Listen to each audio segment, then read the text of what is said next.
sports teams, the Dodgers, the Sparks, the LAFC of Major League Soccer, and obviously he's trying to get involved with the Commanders. But when I think about black ownership, particularly in the sport of hockey, I love the idea because I think about that along the same lines as I think about baseball and other stuff.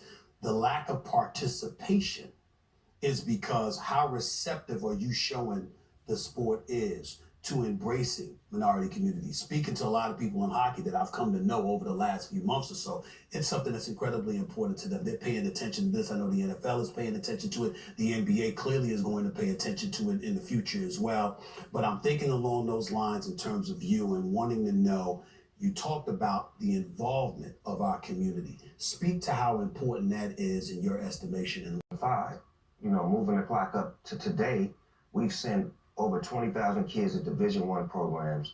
We got so many graduates that are outside of football. And just recently, C.J. Stroud, number 2 draft pick, is a kid out of our football league. So we're watching the great works that is done in these communities that were gang-riddled, that had, single parents, that were sort of kind of like poverty-stricken. But now through football and sports, we find a way to become more family and more organized and to find ways to do things. So I'm saying if we was to bring another sport, such as hockey, which is on TV and they can see it, now these kids can learn how to play the sport. They can understand that this is another way out. You don't have to play football or basketball or baseball. Here's another option. And at the same time, it will grow the sport and it will grow as a black owner being a part of a big organization with majority ownership. Never done before, so it could be the first.